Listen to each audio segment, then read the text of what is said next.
Hello dear students, आज मैं आप लोगों को हिस्ट्री के चैप्टर 2 का समाजवाद और साम्यवाद का अति लघु उत्तरीय प्रश्न करा रही हूँ। अति लघु उत्तरीय प्रश्न जो होता है उसका उत्तर आपको लगभग 20 शब्दों में देना होता है। तो प्रश्न नंबर 1 है, पूंजीवाद क्या है? पूंजीवाद क्या है?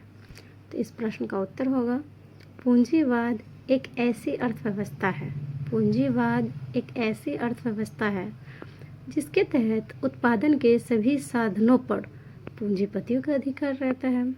पूंजीवाद क्या है? तो पूंजीवाद एक ऐसी अर्थव्यवस्था है जिसके तहत उत्पादन के सभी साधनों पर किसका अधिकार होता है बाबू? तो पूंजीपतियों का अधिकार होता है।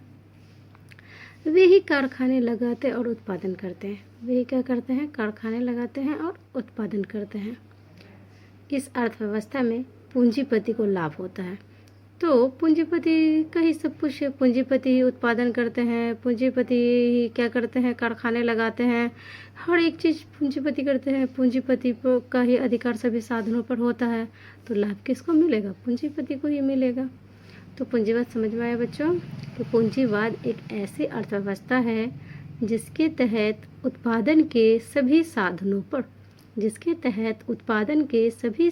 पर पूंजीपतियों का अधिकार रहता है।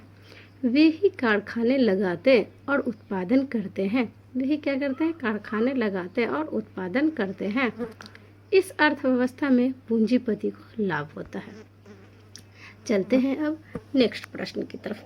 नेक्स्ट प्रश्न है, खूनी रविवार क्या है? नेक्स्ट प्रश्न क्या है? खूनी रविवार क्या है?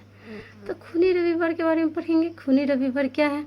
तो खूनी रविवार क्या है कि इस प्रश्न का उत्तर हो जाएगा 1905 में जापान जैसे छोटी एशियाई देश से जब रूस हार गया।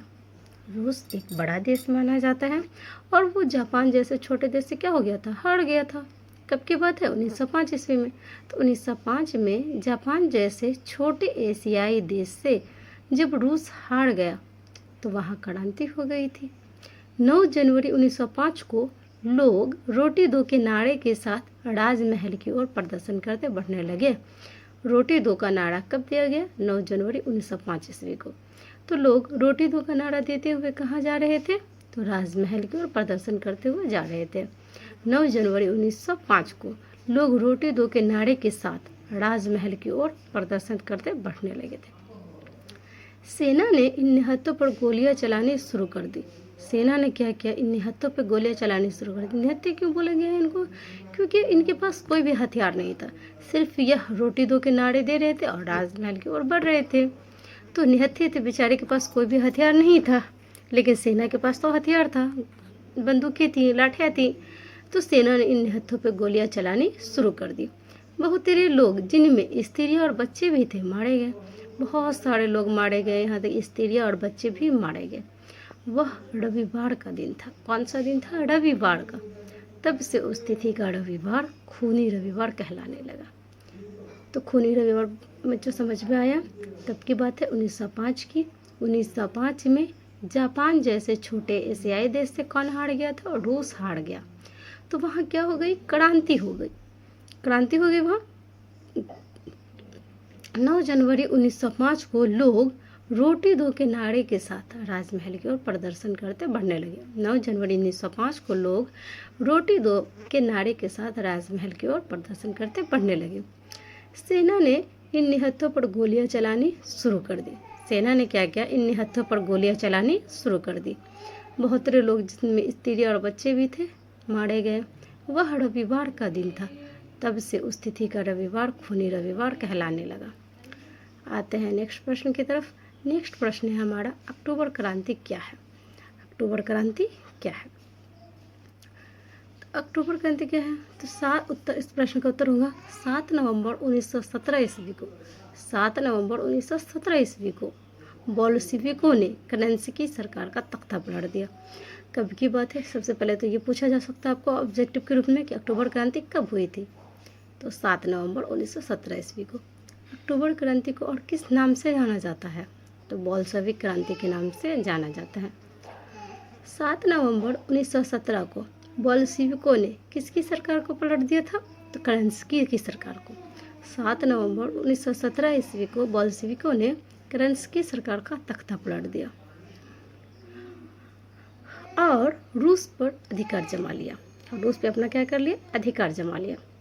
थी तो वह नवंबर क्रांति, थी कौन सी क्रांति, नवंबर क्रांति, हुआ भी तो 7 नवंबर को था, तो नवंबर क्रांति कहलाती। किंतु रूसी कैलेंडर के अनुसार यह अक्टूबर था। रूसी कैलेंडर के अनुसार कौन सा था, अक्टूबर, जिस कारण इसे अक्टूबर क्रांति कहते हैं। तो प्यारे बच्चों, आपको अक्टूबर क्रांति पूछे या बोल्शेविक क्रांति पूछे, तो इस प्रश्न का उत्तर यही देना है कि 7 नवंबर 1917 ईस्वी को बोल्शेविकों ने केरेंस्की सरकार का तख्ता पलट दिया और रूस पर अधिकार जमा लिया। थी तो वह नवंबर क्रांति, किंतु रूसी कैलेंडर के अनुसार यह अक्टूबर था, जिस कारण इसे अक्टूबर क्रांति कहते हैं। आते हैं अब नेक्स्ट प्रश्न की तरफ। नेक्स्ट प्रश्न है हमारा सर्वहारा वर्ग। सर्वहारा वर्ग किसे कहते हैं, सर्व मीन्स क्या होता है, सभी। तो वैसा वर्ग जिसमें क्या होता हो, सभी लोग आते हो, सभी लोग शामिल होते हो, तो उसे सर्वहारा वर्ग कहते हैं। तो इस प्रश्न का उत्तर होगा समाज का वैसा वर्ग। समाज का वैसा वर्ग जिसमें किसान, मजदूर, फुटपाथी दुकानदार एवं आम गरीब लोग, जिनके पास अपना कहने के लिए कोई वस्तु नहीं होती है, सर्वहारा कहलाता है। तो प्यारे बच्चों देखो आ गया ना, सभी वर्ग के लोग आ गए। तो समाज का वैसा वर्ग जिसमें किसान, मजदूर, फुटपाथी दुकानदार एवं आम गरीब लोग, जिनके पास अपना कहने के लिए कोई वस्तु नहीं होती है, क्या कहलाता है, सर्वहारा वर्ग कहलाता है। आते हैं अब नेक्स्ट प्रश्न की तरफ।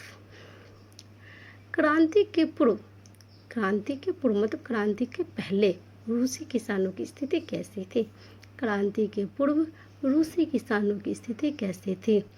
तो इस प्रश्न का उत्तर है क्रांति से पूर्व रूसी किसानों की स्थिति अत्यंत दयनीय थी, मतलब बहुत खराब थी।